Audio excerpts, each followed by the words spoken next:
할렐루야. 네, 제가 할렐루야 이렇게 외쳤는데 여러분, 할렐루야가 무슨 뜻입니까? 주님을 찬양합니다. 예, 맞는 답이기도 하고 틀린 답이기도 해요.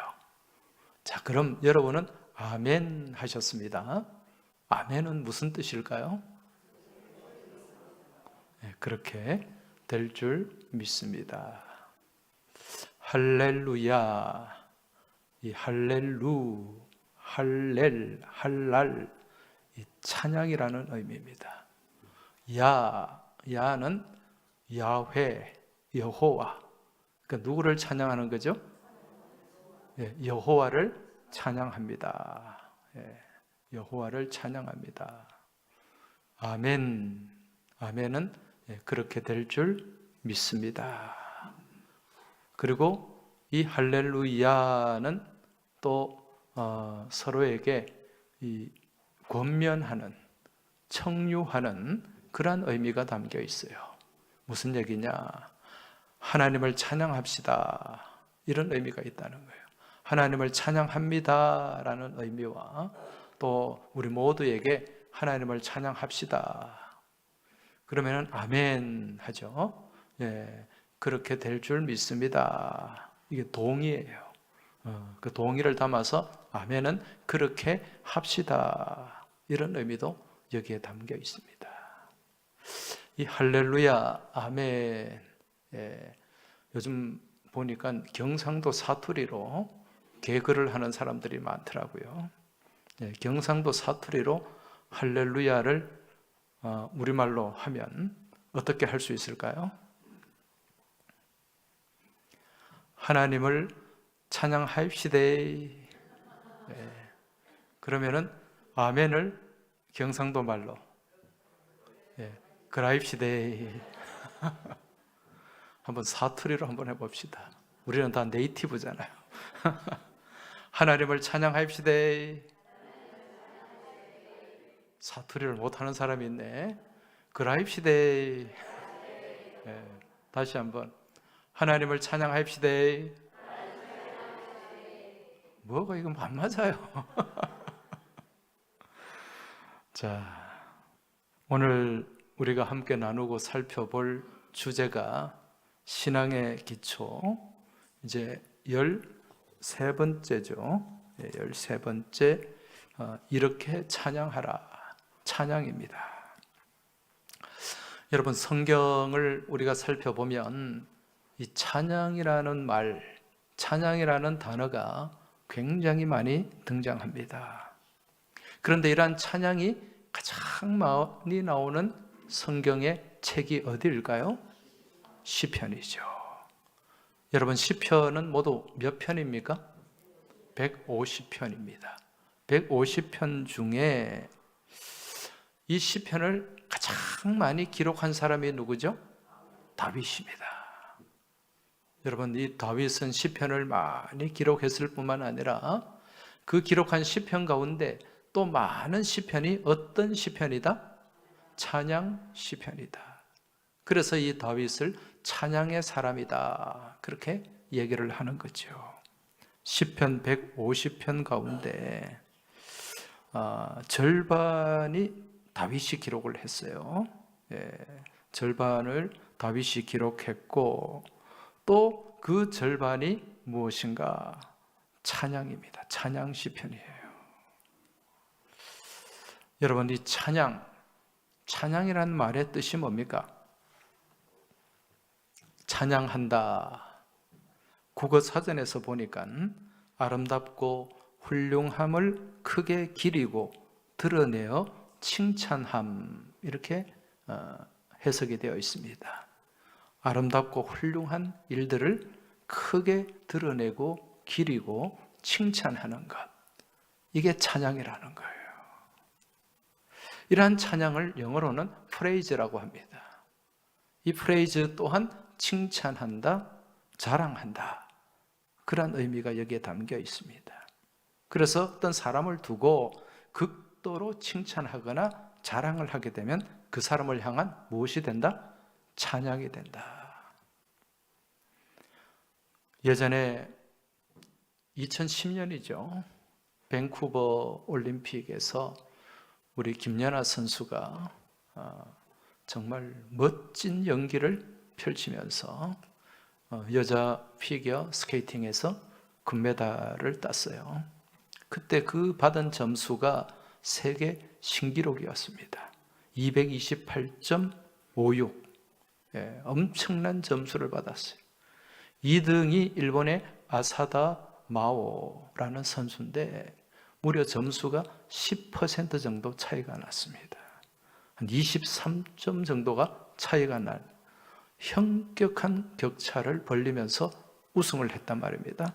금메달을 땄어요.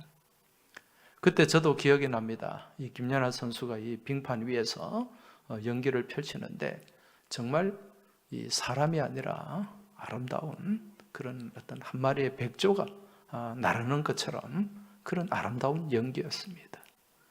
그리고 그 빙 도는 거 있잖아요. 트리플 쿼츠, 트리플 악셀은 못했다 그러더라고요. 트리플 쿼츠라고 3바퀴 도는 거예요. 트리플 악셀은 3바퀴 반인데 아무튼 그렇게 이 공중 회전을 하면서 탁 착지를 하고 부드럽게 또 그렇게 연기를 펼치는 그 모습이 정말 환상적이었어요. 그 결과 올림픽 금메달을 땄단 말입니다. 그때 난리가 났죠. 야, 김연아 너무 예쁘다. 정말 대단하다. 김연아는 마치 천사 같아. 정말 사람이 말로 할 수 있는 그런 최고의 찬사를 쏟아냈습니다. 이게 뭡니까? 찬양이에요. 예. 여러분, 북한에 가면 제일 존경받는 사람이 누굽니까?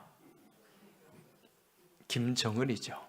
예, 김일성, 김정일, 김정은 대를 이어오면서 이들은 영웅 칭호를 받고 있습니다.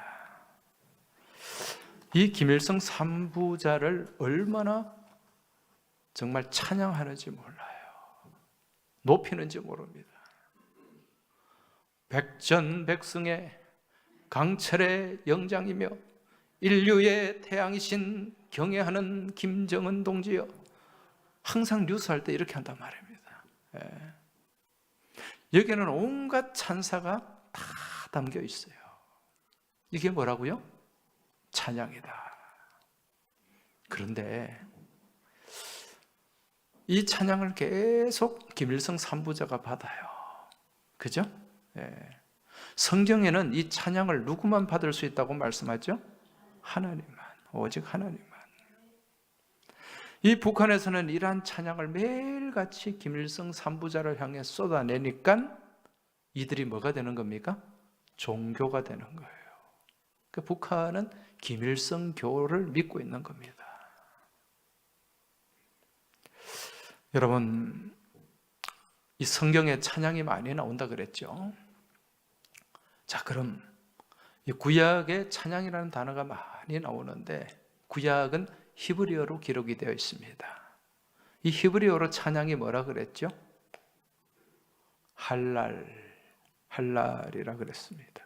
이 할랄이라는 말의 뜻이 또 자랑한다는 뜻이에요. 그리고 여기에는 광적으로 기뻐한다. 그런 의미도 여기에 담겨 있습니다. 앞서 말씀드린 것처럼 이 할랄과 여호와, 야훼가 합쳐져서 할렐루야가 되었다 그랬죠. 예. 그래서 이 할랄은 자신의 위치와 체면에 상관없이 원색적으로 기뻐하며 영광을 올려드리는 것.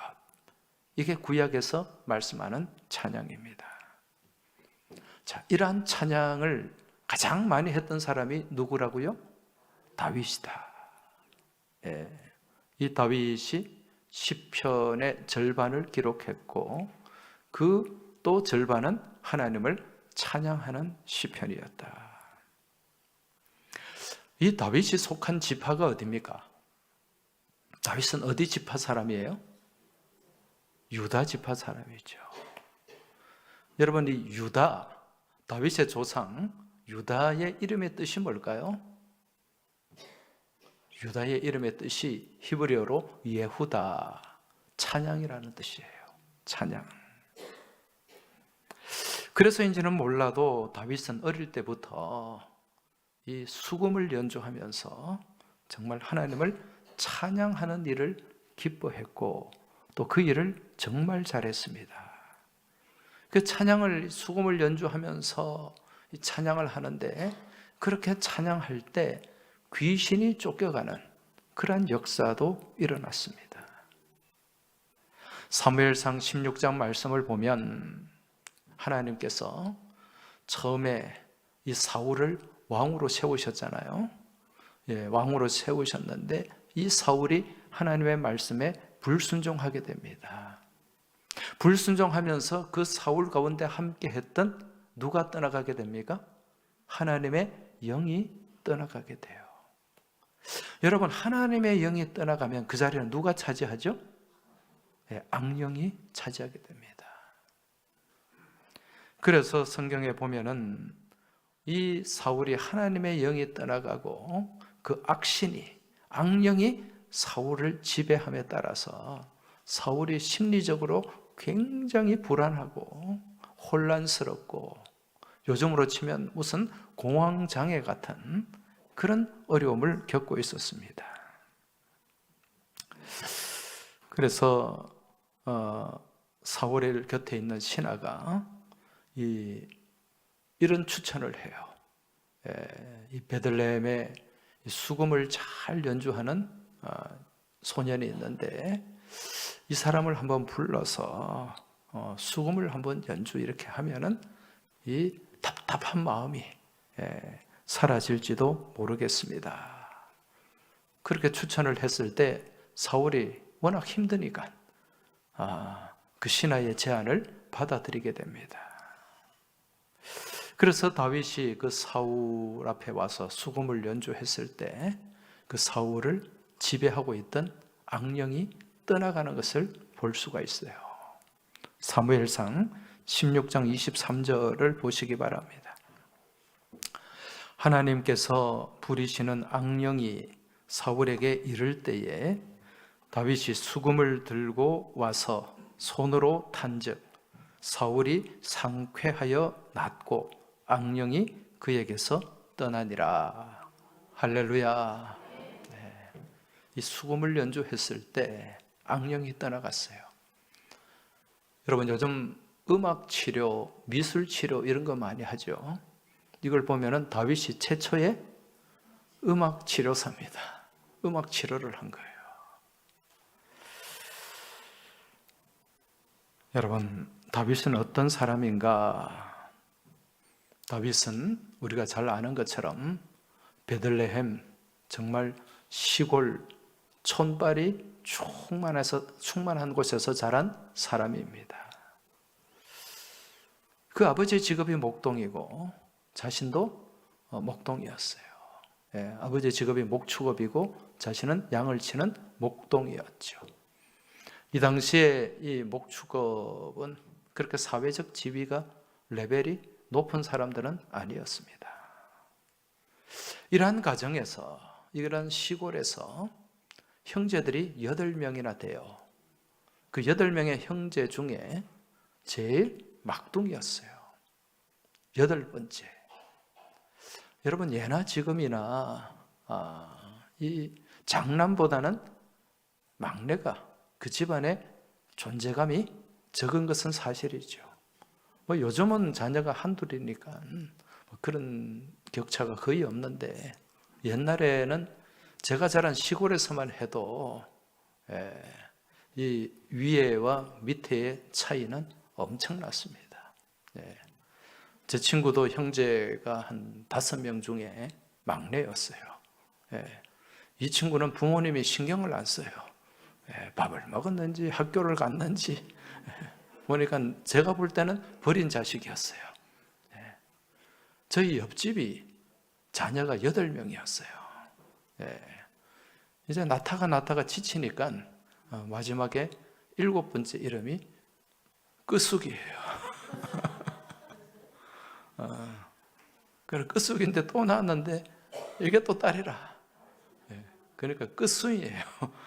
그 한자로는 종숙이, 종순 그래 나갑니다.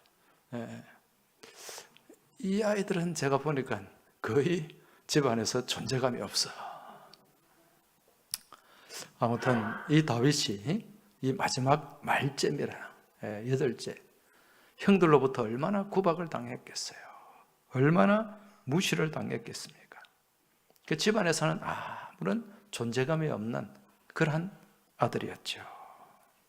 그런데 이러한 다윗이 정말 용기가 있고 또 건강하고 정말 똑똑한 그러한 소년으로, 청년으로 자랄 수 있었던 비결이 무엇인가? 그것은 이제 학자들이 추측하기를, 여러분 이 다윗이 늘 들판에서 양을 쳤지 않습니까? 형들은 전쟁터 나갔을 때도 아버지가 너는 가서 양 쳐라. 그래서 양을 돌봤습니다. 여러분 이 양을 돌보는 게 뭐 계속해서 그냥 왔다 갔다 하는 건 아닙니다. 그런 풀밭에 풀이 있는 곳에 양을 풀어놓으면 지들이 뜯어 먹어요. 그러면 그 시간에 뭘 합니까? 뭐 낮잠을 자든지 뭘 딴 일을 하든지 그런 일을 하겠죠. 시간이 있단 말입니다. 그런데 다윗은 그러한 시간에 딴 일을 한 것이 아니라 수금을 연주하는 것을 열심히 연습을 했다는 거죠. 그 수금을 좋아하고 그래서 탁월한 이 악기 연주자가 된 거예요. 그러면서 그 악기를 연주하면서 뭘 했겠습니까? 하나님을 찬양한 거예요. 이게 다윗의 일상이었고 또 다윗에게 가장 행복한 시간이었다는 거죠. 그런 배경이 있었기 때문에 시편에 그 많은 찬양 시편을 기록할 수가 있었다.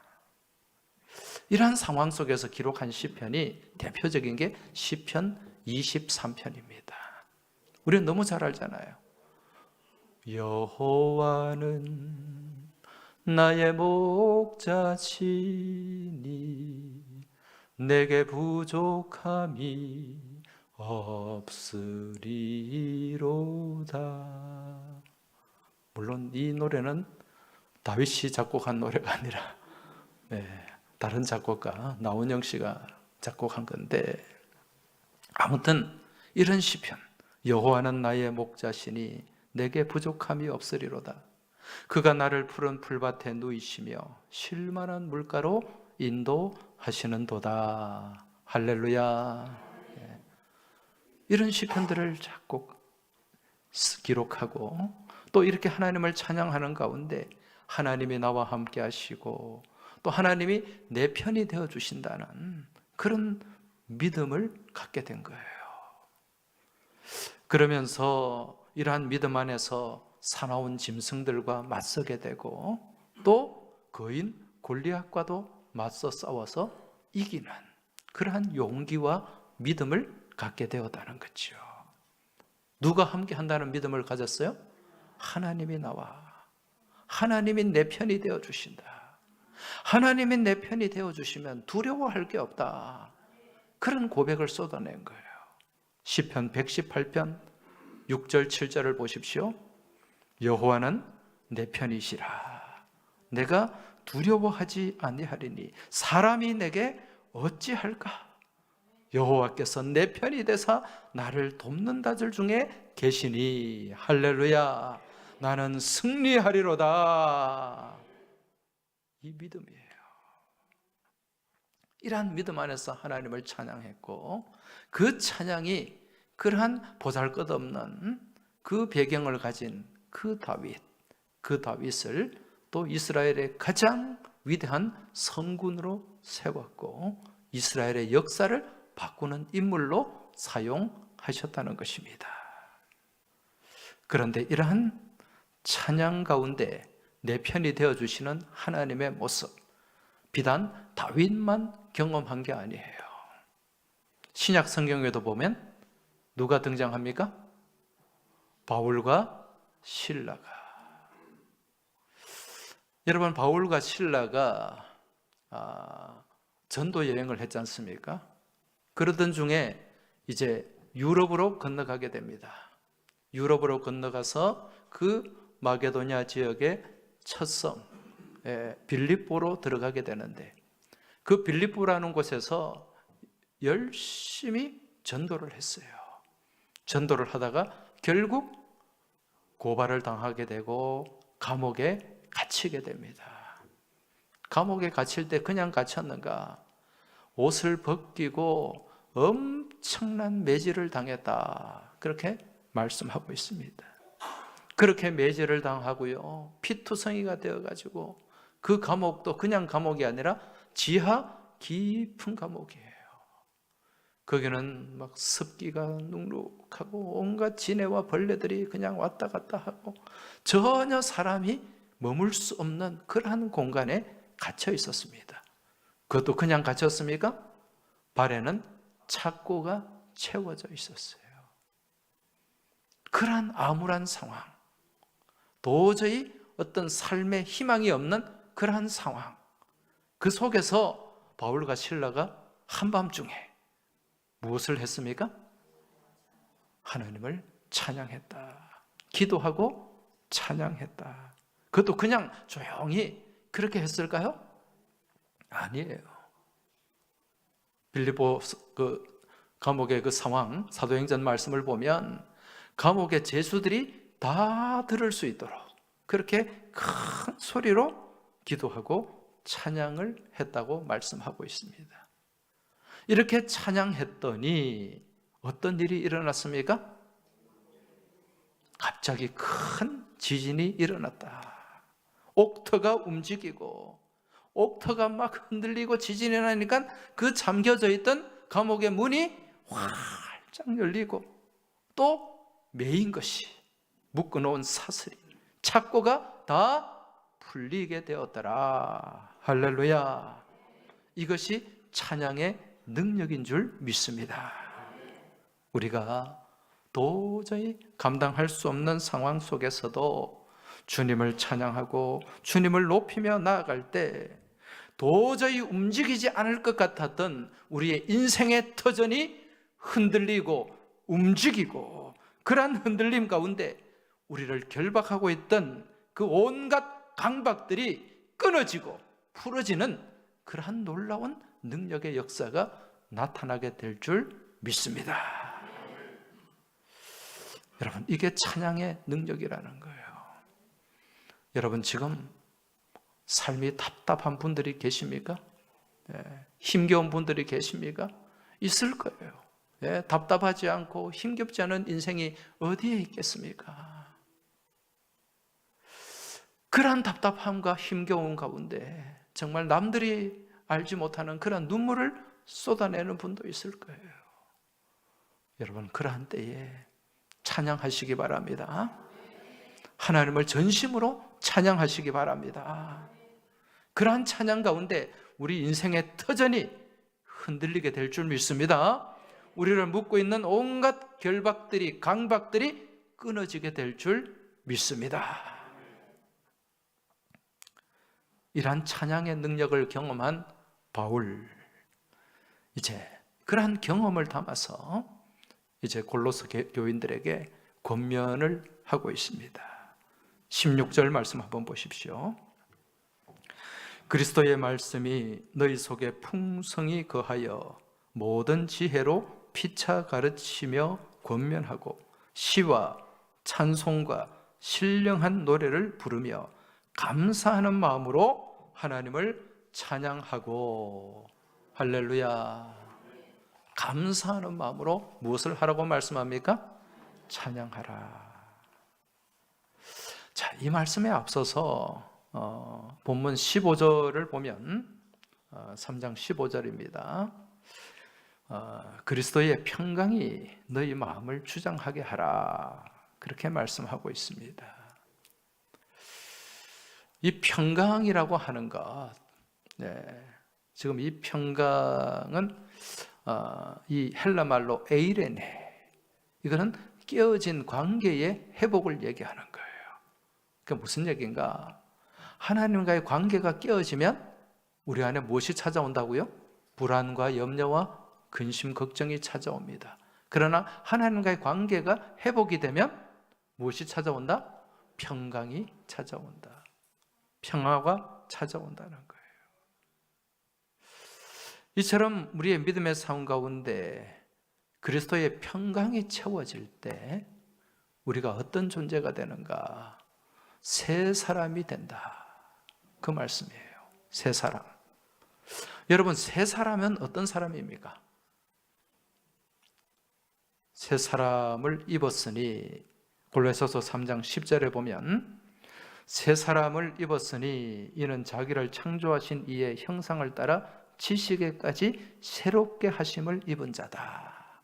예, 하나님의 형상이 회복되고 지식에까지 완전히 새로워진 사람.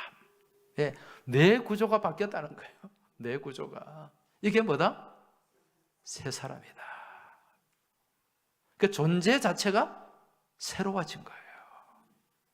이러한 새 사람을 헬라 말로는 네온이라고 합니다. 이 네온이라는 단어의 원형이 네오스예요. 여러분, 네오스 많이 들어보셨죠? 안 들어봤어요? 어디서 들어보셨어요? 탁구장에서? 네. 우리 탁구 선교회가 네오스 탁구 선교사잖아요. 네. 이 네오스라는 말은 존재의 변화를 일으킨 사람들. 네. 존재의 변화. 이 존재가 변화됐다는 것은 신분이 바뀌었다는 거예요. 우리의 신분이 바뀌었다. 여러분, 우리는 신분이 바뀐 사람들인 줄 믿으시기 바랍니다. 어떻게 신분이 바뀌었습니까? 예, 죄의 노예에서 마귀의 종노릇 하다가 누구의 자녀가 되었다? 하나님의 자녀가 된 거예요. 몇 주 전에 우리가 말씀을 나누면서 자음의 문기에 대해서 같이 살펴보았습니다. 자음의 문기가 뭐였죠? 예, 너무 감사합니다. 이렇게 잊어버리는 은사가 충만해서. 자음의 문기는 자음에 스스로 매매한다 그랬죠. 문기는 그 매매한 것을 기록으로 남긴 문서. 그 옛날 조선시대 때 몰락한 양반이나 또 평민들 중에 너무 경제적으로 어려워가지고 스스로 이 자음의 문기를 쓰고 무엇이 되었다? 노예가 종이 되었다. 머슴이 된 거예요. 노비가 된 거예요. 그런데 이렇게 노비 생활을 하고 그렇게 살고 있는데 특히 양반 집안 같은 경우에는 아니 우리 내 사촌이 뭐 내 집안이 저 어느 집에 가가지고 저 머슴 노릇한다, 노비 노릇을 한다. 이거는 있을 수가 없는 일이잖아요. 그래서 이거는 집안의 망신이고 가문에 참 정말 이거는 먹칠을 하는 거다. 그런 생각으로 그 집안에 유력한 사람이 이거 안 된다. 그렇게 해서 그 주인에게 돈을 갚아주고 이 사람을 노비에서 해방을 시켜요. 이걸 뭐라고 얘기했습니까? 속량이라 그랬어요. 속량. 해방되는 거예요. 그래서 대신 갚아주고 양인이 된 거예요. 양인이. 우리가 주님 안에서 무엇된 사람들입니까? 속량을 받은 사람들이잖아요. 구속을 받은 사람들이잖아요. 할렐루야. 이건 내 힘으로 된 겁니까? 아니에요. 무엇으로 되었어요? 하나님의 은혜로. 이게 은혜예요. 은혜는 뭡니까, 여러분? 내 힘으로 하는 게 아니에요. 그리스도의 속량은 우리가 도저히 갚을 수 없는 빚입니다. 그죠? 예. 여러분, 우리가 이 종노릇 하다가 마귀의 종노릇 하다가 사망에서 생명으로 옮겼는데 이걸 무엇으로 이걸 갚아내겠습니까? 도저히 돈으로 살 수도 없고 갚을 수도 없기에 이걸 어떻게 주셨다? 거저 주신 거예요. 거저. 이게 뭡니까? 선물이고 이 선물이 은혜인 줄 믿으시기 바랍니다. 이러한 하나님의 은혜에 감사하고 이러한 하나님의 사랑과 은총을 높여드리는 고백이 무엇이다? 찬양이다. 찬양이에요. 이러한 찬양을 어떻게 해야 되는가? 오늘 말씀의 16절을 보면 시와 찬송과 신령한 노래를 부르며 무슨 마음으로? 감사하는 마음으로 하나님을 찬양하고. 자, 이 감사라는 말씀에 보니까 또 각주가 하나 나와요. 네. 자, 16절 보면은 노래를 부르며 앞에 감사 앞에 몇 번이 있습니까? 1번이 있습니까? 1번이 있고 2번도 있을 거예요. 자, 밑으로 내려가 봅시다. 그 각주에 뭐라고 해석이 되어 있습니까? 또는 은혜로. 그렇게 지금 각주 설명이 되어 있습니다. 그러니까 우리가 하나님을 찬양하는데 무엇에 감사해야 되는가? 이 은혜에 감사해야 된다는 거예요. 그 은혜가 무엇이라 그랬습니까? 우리를 속량해 주신 은혜, 사망에서 생명으로 옮겨주신 은혜.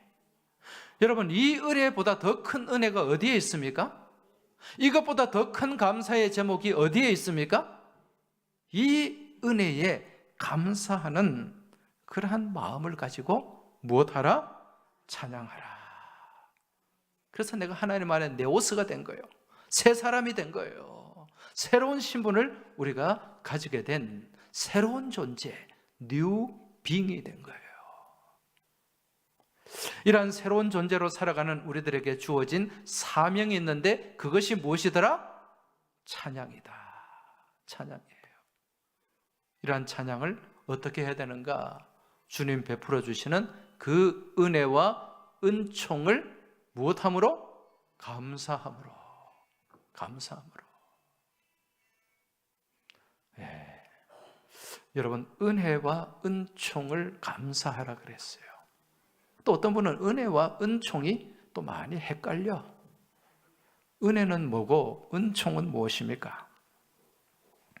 은혜는 거저 주시는 선물이에요. 그레이스, 거저 받은 선물입니다.